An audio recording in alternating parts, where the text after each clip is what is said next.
বিষ্ণু ঈসা ইসলাম ইহসান দিয়ে, কোমল আচরণ দিয়ে, তার অনুগ্রহ দিয়ে তিনি অনেক কাফিরের হৃদয়কে জয় করে ফেলেছেন। সাইয়েদনা সুমামা ইবনে উসাল রাদিয়াল্লাহু তাআলা আনহুর কথা মনে পড়ে যায়। তিনি ছিলেন ইয়ামামার বাদশা।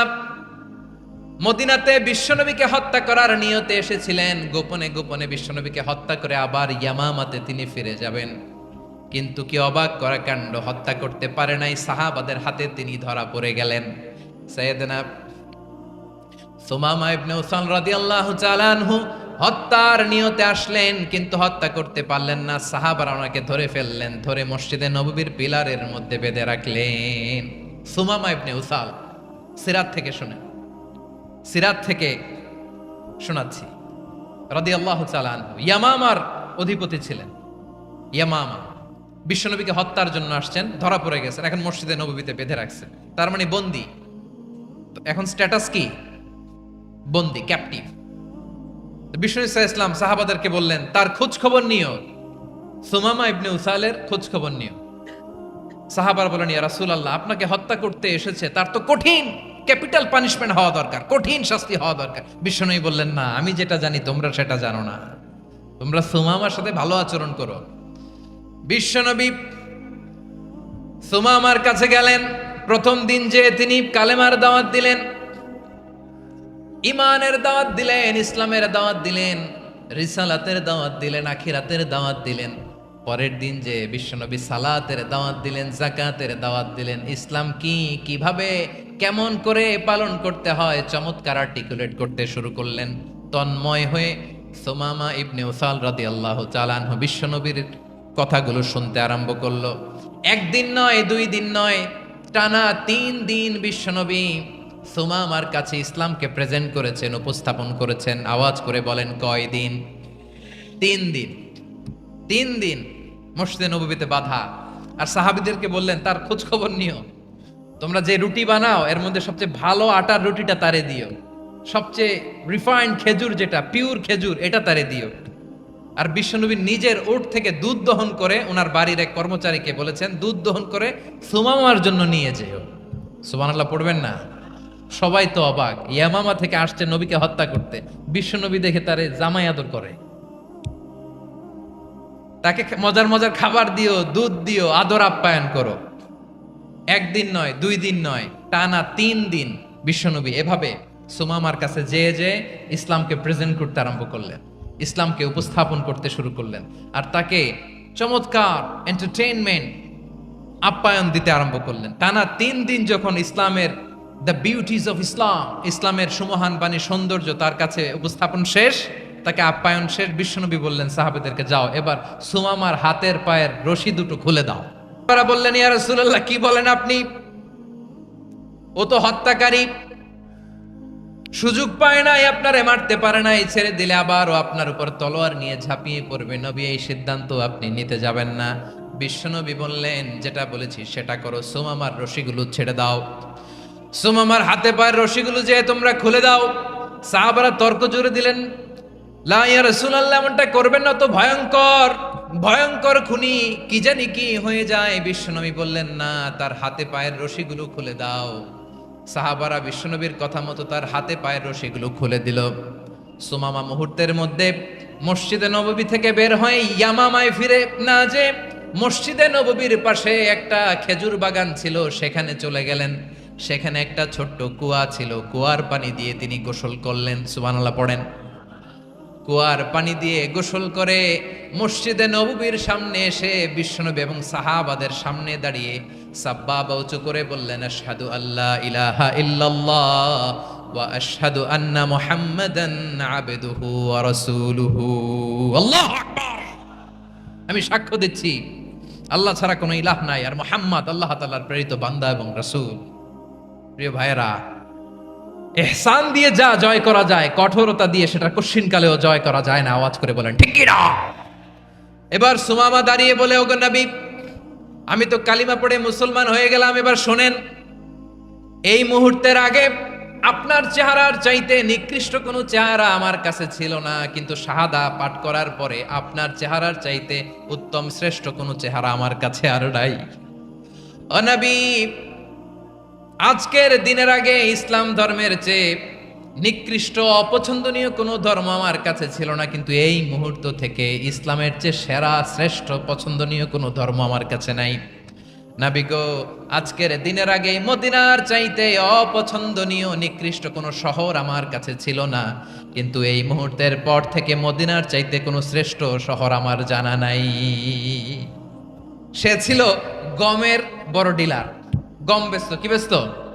তার গম কিনে মক্কার লোকেরা রুটি খাইতো। সে ঘোষণা দিল, আজকে থেকে মক্কাবাসীদের জন্য সব গম আমি হারাম করে দিলাম, মক্কাবাসী এখন না খেয়ে মরে।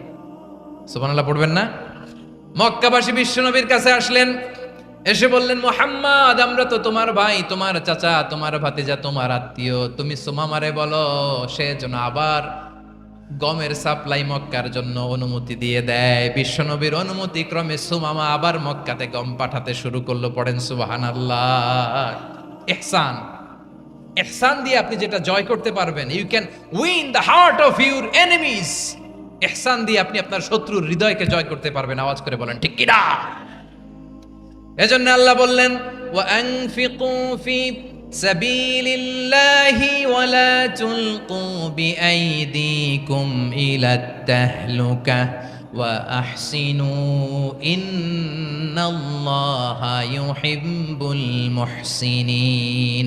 তোমরা আল্লাহর রাস্তায় দান করবে আর নিজেরা নিজেদেরকে ধ্বংসের হাতে ঠেলে দিও না। তোমরা একে অপরের প্রতি ইহসান করবে, কারণ ইহসানকারীদেরকে আল্লাহ বড্ড ভালোবাসেন। সুবহানাল্লাহ পড়েন।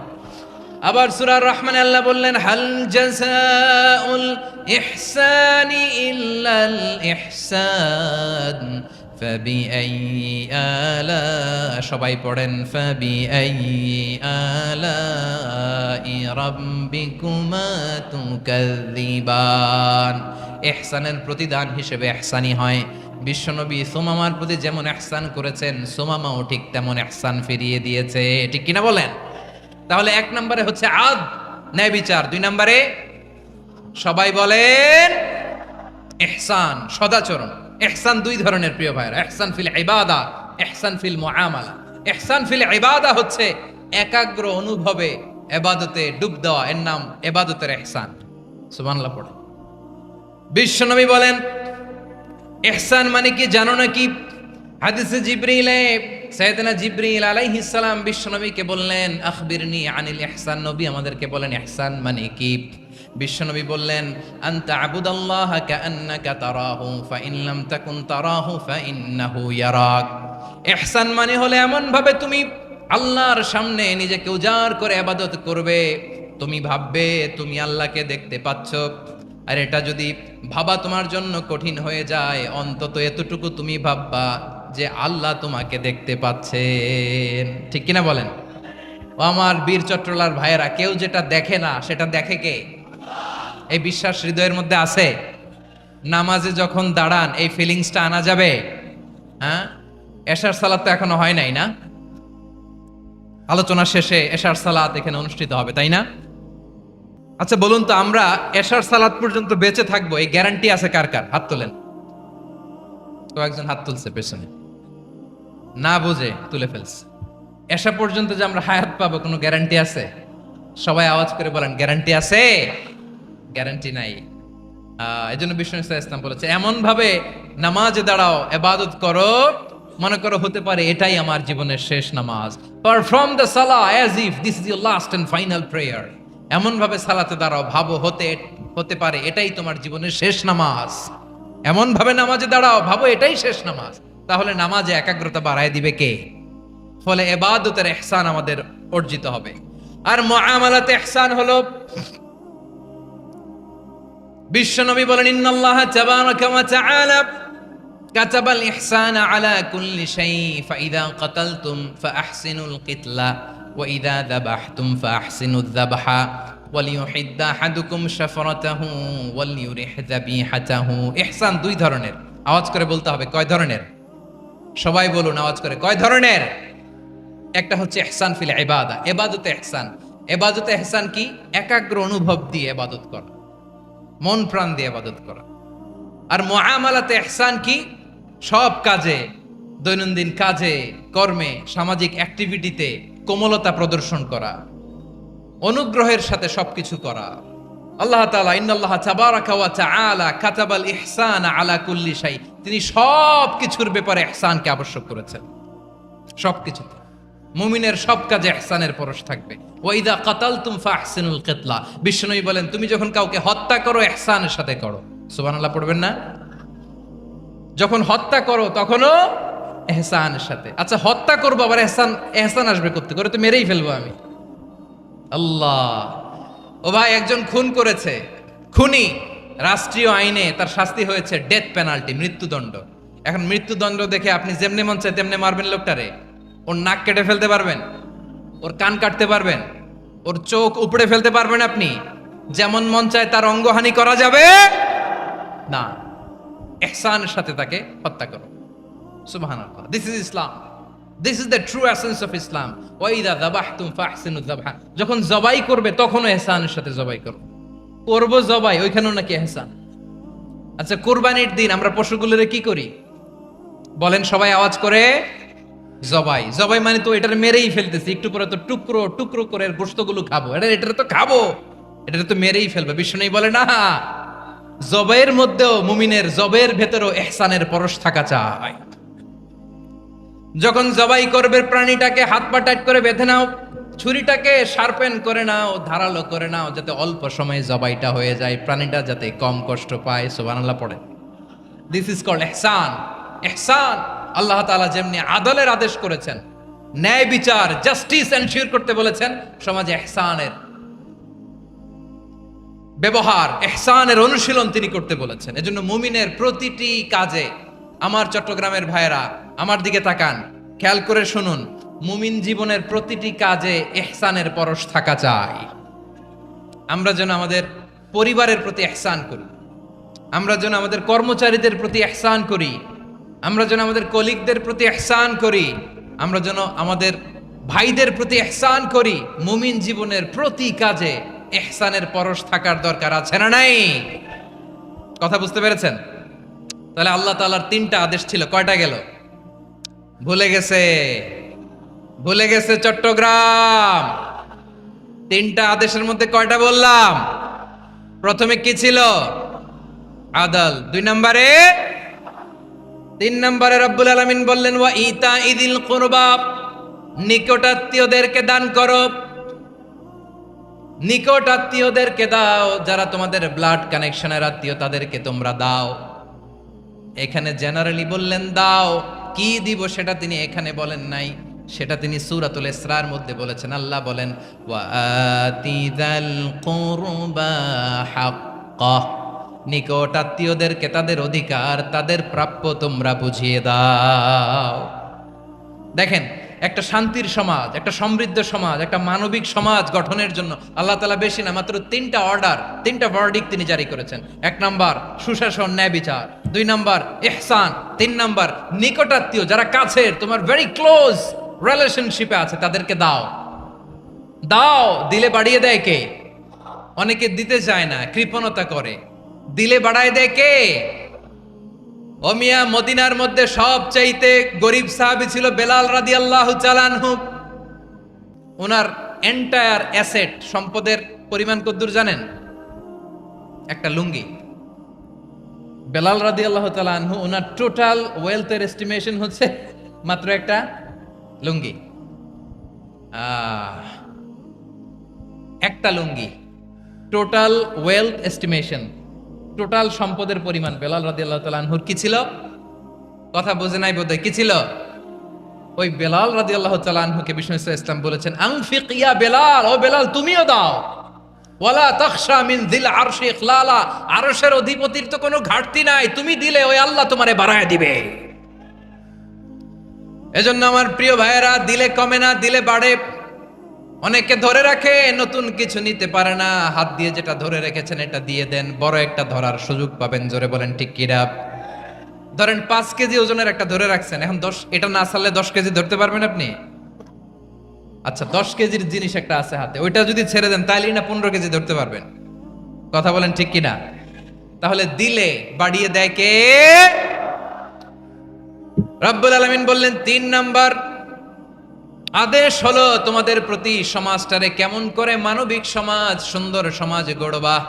3 নম্বর আদেশ হলো ওয়াতিদাল কুরবা হাক্কা, নিকটাত্মীয়দেরকে তাদের প্রাপ্য বুঝিয়ে দাও। এই নিকটাত্মীয়দেরকে তাদের অধিকার বুঝিয়ে দেওয়া, প্রাপ্য বুঝিয়ে দেওয়াতে আমাদের গাফলতি আছে না নাই? চট্টগ্রামে নাই? মাশাআল্লাহ আছে, আছে। অনেকে দেখবেন অনেক আল্লাহওয়ালা, তাহাজ্জুদ গুজার, সেজদা দিতে দিতে কপালে কালো দাগ ফেলে দিছে, সে তার বোনের হকটা আদায় করে নাই। আছে না নাই? হ্যাঁ, এখানেও আছে। সর্বনাশ। অনেক বড় হাজী সাহেব, বিশাল লম্বা দাড়ি, ছেলেরে সব দিয়ে দিছে, মেয়েরে কিছু দেয় নাই, মেয়ের হক আদায় করে নাই। আছে না নাই? এই হাজী সাহেবেরা, এই আল্লাহওয়ালারা কিয়ামতের ময়দানে আটকে যাবে। আপনি অন্যের অধিকার নষ্ট করেছেন, তাদের রাইটস কে ভায়োলেট করেছেন। এজন্য আল্লাহ তাআলা বলেন, কারো অধিকার যদি কেউ নষ্ট করে, ওই সমাজটা মানবিক সমাজ কঠিনকালেও হতে পারে না। এজন্য 3 নম্বর আল্লাহ বললেন ওয়া ইতা ইদিল কুরবা, নিকটাত্মীয়দেরকে দাও। কি দিবা? তাদের অধিকার দিয়ে দাও। বোনের অধিকার বুঝিয়ে দাও, মেয়ের অধিকার বুঝিয়ে দাও, ফুফুর অধিকার বুঝিয়ে দাও। দেখবেন অনেক মায়েরা ছেলের পাতে মুরগির রান দেয়, মেয়ের পাতে দেয় মুরগির ঠ্যাং। এরকম আছে না নাই? ছেলেরা কি দেয়? মুরগির। মেয়ের পাতে কি দেয়? তো মেয়ের কি মুরগির রান খেতে মনে চায় না? মনে চায় না? এমনটা করা যাবে না। নিকটাত্মীয়দেরকে অধিকার দিয়ে দাও, নিকটাত্মীয়ের সাথে সুসম্পর্ক রাখো। আদেশটা কার? এজন্য প্রিয় ভাইয়েরা, জীবনে যদি বারাকা অর্জন করতে চান, নিকটাত্মীয়দের সাথে সুসম্পর্ক রাখতে হবে, তাদের জন্য উপহার পাঠাতে হবে। বিশ্বনবী বলেন লা ইয়াদখুলুল জান্নাতা কাতে, যে ব্যক্তি আত্মীয়তার সম্পর্ককে ছিন্ন করে দেয়, সে কশিনকালেও আল্লাহর জান্নাতে ঢুকবে না। আপনি কি এটারে সহজ হাদিস মনে করছেন? এটা সহজ কথা?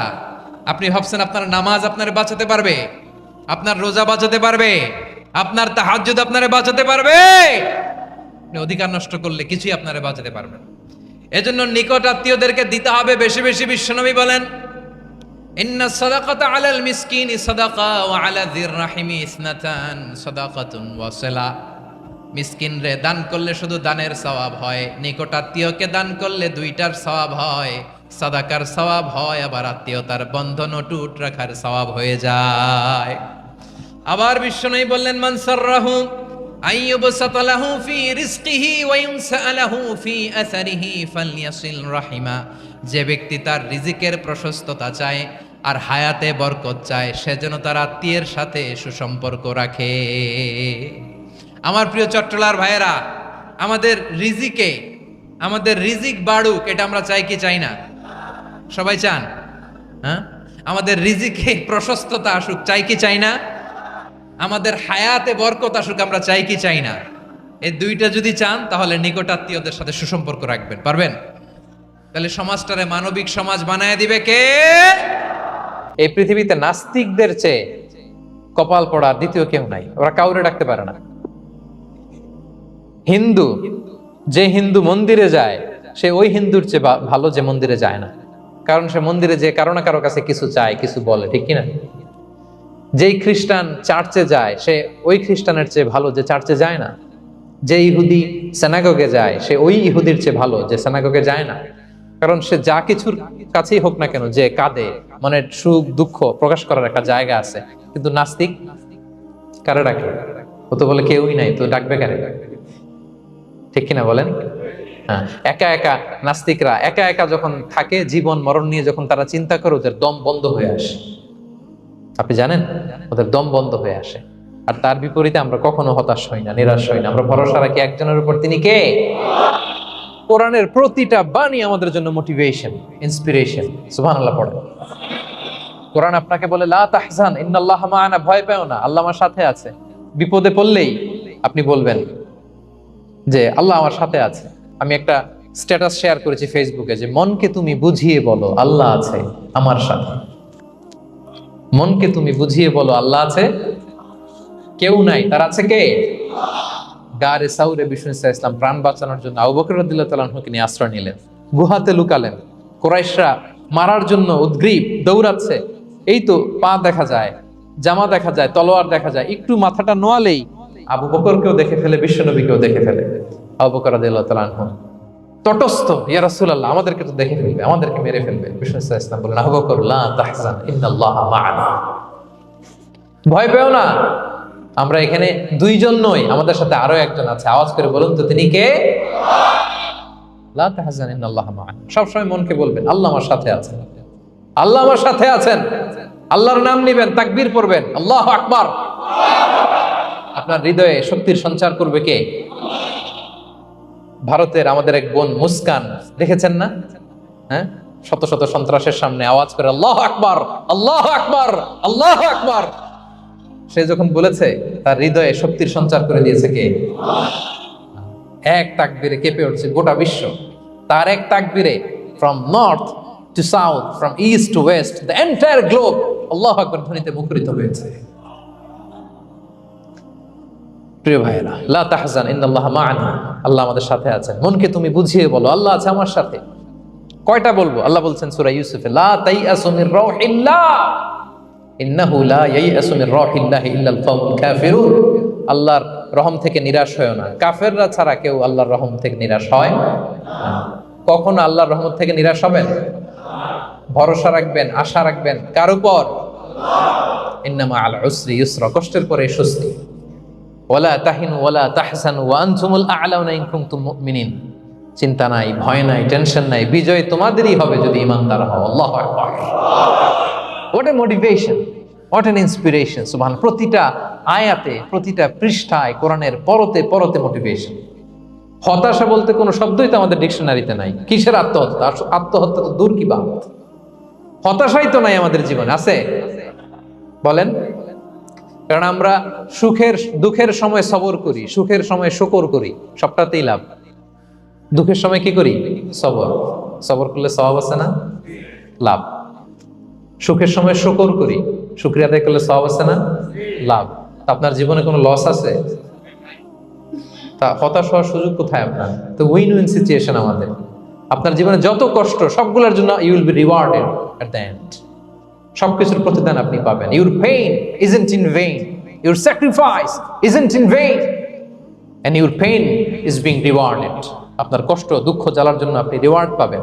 মা ইউসিবুল মুসলিমা মিন নাসাব ওয়ালা ওয়াসাব ওয়ালা হাম্মিন ওয়ালা আদান ওয়ালা গাম্মিন হাত্তা শাওকাতি ইউশাকুহা ইল্লা কাফারাল্লাহু বিহা মিন খাতায়া। আপনার দুঃখ, ব্যথা, জ্বালা, ইনজুরি, অ্যাক্সিডেন্ট, কষ্ট, এমনকি বড়ই পারতে যে হাতে অনেক সময় কাটা বিঁধে না, গোলাপের একটা গোলাপ পিক করতে যাবেন, হঠাৎ কাটা বিধছে না, বিষ্ণু বলেন ওই কাটা বিধার কারণে আল্লাহ তাআলা তোমার গুনাহ মাফ করে দিবে। এখন আপনি হতাশাটা পান কোথায় আমরা বুঝেন? আমাদের ডিকশনারিতে হতাশা আছে? আছে? নিরাশা, হতাশা, এগুলোকে আমরা না বলে দিব এই কনফারেন্স হল থেকে। নিরাশা আর হতাশাকে আমরা না বলবো। আওয়াজ করে সবাই বলুন, no. No depression in our life, no hotasha in our life. আমাদের জীবনে কোনো হতাশা নাই, কোনো হতাশা নাই। প্রিয় ভাইরা, মুমিনের জীবনে হারাবারও কিছু নাই, আমাদের সব লাভ। আমরা যদি কাউকে হারাই, এটা ক্ষণস্থায়ী। বাবা মারা গেছে, ক্ষণস্থায়ী। আবার তো দেখবেন ওনার রূহ চলে গেছে ইল্লিনে, আপনিও যাবেন ইল্লিনে, জান্নাতে আল্লাহর আরশের নিচে স্পেশাল প্রোটোকলে থাকবেন। তো আপনার কষ্ট কিসের? দাদা মারা গেছে, ওনারা তো পাবেন আপনি। আচ্ছা বলেন, নাস্তিকের এরকম হোপ আছে? ও তো বলে চোখটা বুঝলে আর কিছু নাই, ওর দাদা গেল কই, ওর দাদি গেল কই, ও গেল কই, ওর 14 পুরুষ কিছু আছে? আর আমাদের কি এরকম? আমার দাদা আছে না, দাদি আছে না, তাদেরকে পাবো না আমি? এই তো বুক বেঁধে রাখি আমরা, আশা বেঁধে রাখি। তার চেয়েও বড় মজার ব্যাপার হচ্ছে, মুমিনরা মৃত্যুকে ভয় পায় না, কারণ মৃত্যুকে সে একটা গেটওয়ে ভাবে to meet with his lord. তার সবচেয়ে বড় অভিভাবকের সাথে তার সাক্ষাৎ। বলেন তো আপনার সবচেয়ে বড় অভিভাবক কে? বুঝে বলছেন? আপনার সবচেয়ে বড় গার্ডিয়ান কে? সত্যি এটা ফিল হয়? You have to feel it. বলেন তো, আপনি আপনাকে যত ভালোবাসেন তার চেয়েও আপনাকে বেশি ভালোবাসে কে? আপনি আপনার যত কল্যাণ চান তার চেয়েও আপনার বেশি কল্যাণ চায় কে? তাহলে আমার সবচেয়ে বড় গার্ডিয়ান কে? ধরেন যে দুনিয়াতে আমার সবচেয়ে বড় গার্ডিয়ান আমার বাবা, কোনোদিন তার সাথে আমার দেখা হয় না। আমার বাবার সাথে অনেক বছর পরে শুনলাম আমার বাবা আমেরিকাতে থাকে, তো আমি আমেরিকাতে যাব বাবার সাথে সাক্ষাৎ হইতে। ভালো লাগবে না আপনার?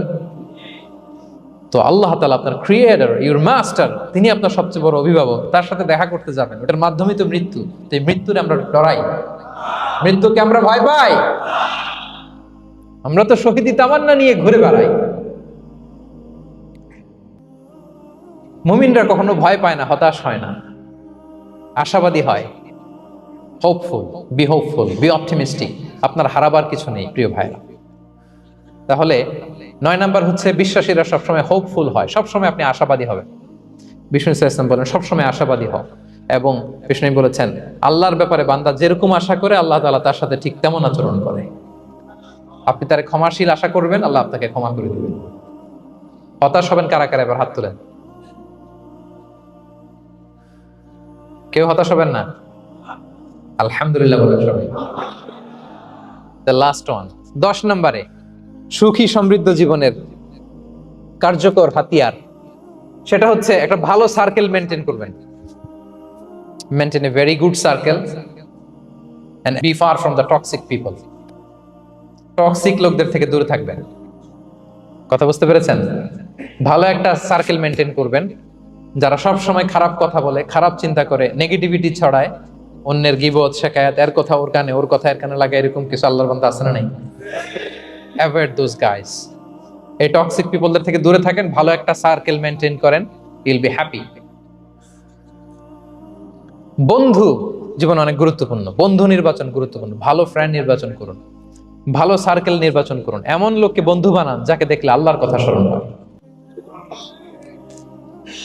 এমন লোককে বন্ধু বানাবেন যাকে দেখলেই রাসূলের কথা স্মরণ হয়। আর আল্লাহর কথা স্মরণ হলেই আপনার হৃদয়টাকে প্রশান্তি দিয়ে ভরে দিবে কে? প্রশান্তি দিয়ে ভরে দিবে। আল্লাহর স্মরণেই আছে প্রশান্তি, খেয়াল রাখবেন। মূল শান্তি প্রশান্তির মূল হচ্ছে আল্লাহর স্মরণ। মূল কি? আল্লাহ বলেন আলা বিযিকরিল্লাহি তাতমাইন্নুল কুলুব। জেনে রাখো, কোনো কিছু দিয়ে তোমার অন্তর প্রশান্ত হয় না, অন্তর প্রশান্ত হয় একটা সত্তার নামে, সেটা হচ্ছে আল্লাহ। সেটা কি? আওয়াজ করে আল্লাহকে ডাকেন, বলেন আল্লাহ। প্রাণ ভরে হৃদয় থেকে ডাকেন, বলেন ইয়া আল্লাহ, ইয়া আল্লাহ, ইয়া আল্লাহ। আলা বিযিকরিল্লাহি তাতমাইন্নুল কুলুব। জেনে রেখো, নিশ্চয়ই আল্লাহর জিকিরে, আল্লাহর স্মরণে হৃদয় প্রশান্ত হবে। পৃথিবীর কোনো কিছু দিয়ে আপনার হৃদয় প্রশান্ত হবে না, আল্লাহর জিকিরে প্রশান্ত হবে। অন্য আয়াতে আল্লাহ বলছেন ওমান আ'রাদা আন যিকরি ফাইন্না লাহু মাঈশাতান দানকা ওয়া নাহশুরুহু ইয়াওমাল কিয়ামাতি আ'মা ক্বালা রাব্বি লিমা হাশারতানি আ'মা ওয়া ক্বাদ কুনতু বাসীরা ক্বালা কাযালিকা আতাতকা আয়াতুনা ফানাসিতাহা ওয়া কাযালিকাল ইয়াওমা তুনসা। আল্লাহ বলেন যে আমার স্মরণ করে না, আমার স্মরণ থেকে মুখ ফিরিয়ে নেয়, তাকে আমি দুর্বিষহ জীবন দিব।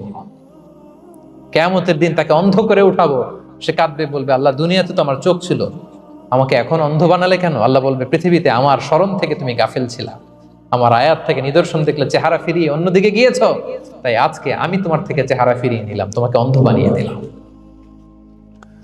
তাহলে সুখ শান্তির আসল রহস্য হচ্ছে আল্লাহর স্মরণ। সুখ এবং সমৃদ্ধির আসল রহস্য কি? আল্লাহর স্মরণ। ডিপ্রেশন আপনার পায় কেমন? হ্যাঁ, ডিপ্রেশন কি জানেন? আপনার আর আপনার রবের দূরত্বকে ডিপ্রেশন বলে। ডিপ্রেশন কাকে বলে জানেন? আপনার আর আপনার খোদার মধ্যে যে দূরত্ব, এটার নাম, সবাই বলবেন, আপনার আর আপনার স্রষ্টার মাঝে যে দূরত্ব, এটার নাম ডিপ্রেশন।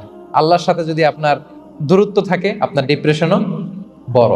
যদি দূরত্ব না থাকে, নো ডিপ্রেশন, কোনো ডিপ্রেশন আপনার নাই। সুবহানাল্লাহ পড়েন। তাহলে ডিপ্রেশন ঘুচাবার পরশ পাথর হচ্ছে আল্লাহর স্মরণ। আপনার আর আপনার রবের মাঝে দূরত্বের নাম ডিপ্রেশন। আমাদের সাথে আমাদের রবের দূরত্ব নাই, ফলে আমাদের ডিপ্রেশনও নাই। আমরা যেন আল্লাহ তাআলার সাথে সম্পর্কটাকে, বন্ডেজটাকে মজবুত করি। আল্লাহ যার হয়ে যায়, গোটা দুনিয়া তার হয়ে যায়। ঠিক কিনা বলেন?